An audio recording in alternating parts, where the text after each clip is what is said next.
겨울철이 다가오면서 에너지 절약에 대한 중요성이 강조되고 있죠. 저는 지금 산업통상자원부에 나와 있는데요. 에너지 효율과 김현철 과장님과 함께 에너지 절약 운동에 대해 얘기 나눠보겠습니다. 안녕하세요. 안녕하세요. 네.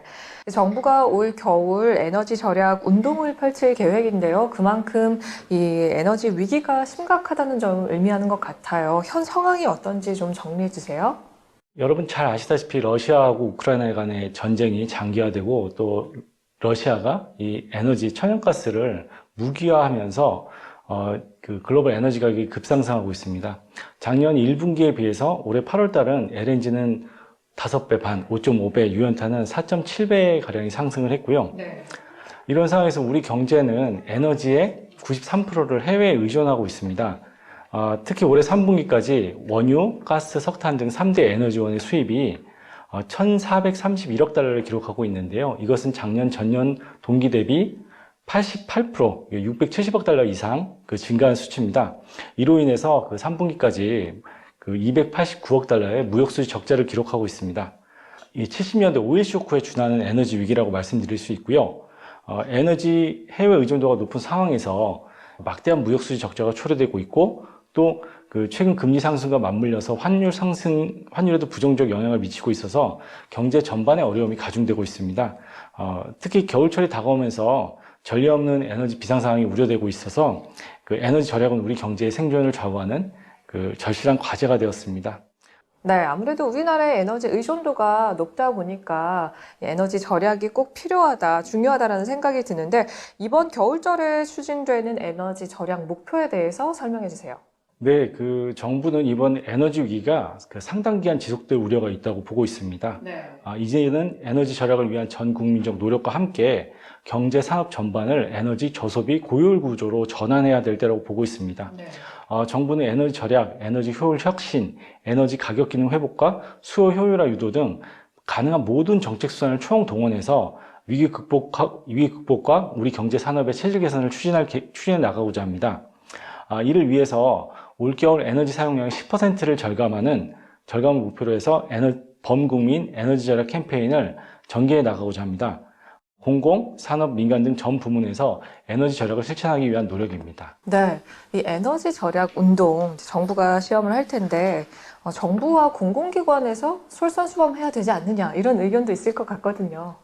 이미 지난주 10월 18일부터 정부와 공공기관은 겨울철 에너지 절감 5대 실천 강령을 시행하고 있습니다.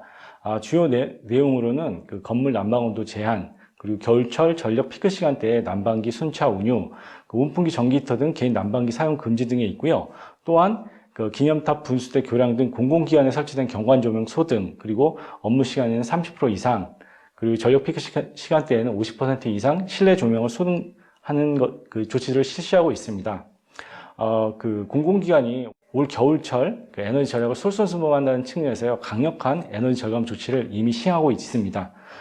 국민 여러분께서도 주위에 에너지가 낭비되는 그런 사례가 있다고 보시면 언제든지 말씀 주시면 시정해 나가도록 하겠습니다. 네, 정부와 공공기관은 이러한 노력을 하고 있다 말씀해 주셨는데 기업들의 노력도 필요합니다. 우리 기업들은 어떤 목표를 갖고 있나요? 네, 산업부문은 전체 에너지 소비의 63%를 산업부문에서 소비를 하고 있고요.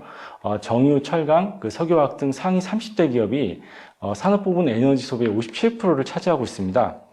정부는 에너지 그간의 산업부문에서 능동적 관점의 효율화 유도 정책이 좀 부족했다고 보고 있고, 에너지 효율 개선 효과를 높이기 위해서 최상위 소비 기업의 집중적 개선을 유도하고 있습니다. 이를 위해서 지난 10월 16일에 산업부와 30대 에너지 다소비 기업 간의 에너지 효율 혁신 자발적 협약을 체결을 했고요. 이를 통해서 기업이 향후 5년간에 매년 1%씩 에너지 효율 개선 목표를 달성을 하면 정부는 기업에게 이 목표 이행을 지원할 수 있도록 R&D라든지 에너지 절약 시설 투자, 그리고 이제 관련된 융자 지원 등을 지원해 나갈 계획입니다. 에너지를 절약했을 경우 주는 혜택도 있다고 들었는데요. 관련 내용 설명해 주시죠. 공공기관하고 산업부문의 노력만으로는 현재 당면한 에너지 위기를 극복하는 것이 어렵습니다. 국민 한 사람 한 사람이 십시일반의 마음으로 지금 우리가 직면한 에너지 위기를 극복하고 우리 경제와 산업이 재도약하는 계기를 만들 수 있을 것입니다. 에너지 다이어트 서포터즈는 에너지 위기 극복을 위한 범국민 에너지 절약의 공감대를 형성하고 그 에너지 다이어트 10을 앞장서서 실천하고 에너지 절약 행동 요령을 전파하는 선도 그룹입니다. 시민단체, 경제단체, 유통업계 및 그 가전업체, 그리고 상인단체, 학생 주부 및 에너지 다이어트의 메시지를 전파하고 이를 실천하게 됩니다.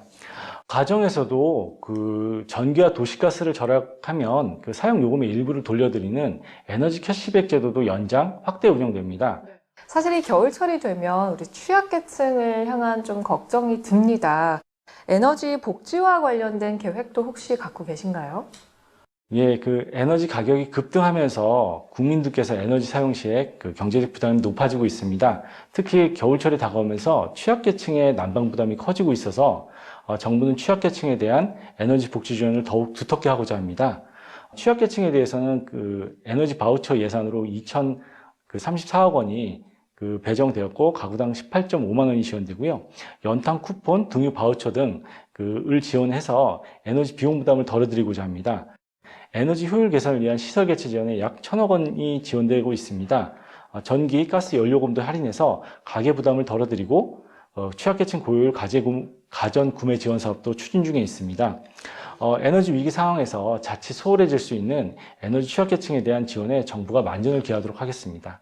네, 이번 겨울철 모두가 잘 동참해서 에너지 절약 위기를 잘 극복했으면 좋겠습니다. 오늘 말씀 고맙습니다. 네, 감사합니다.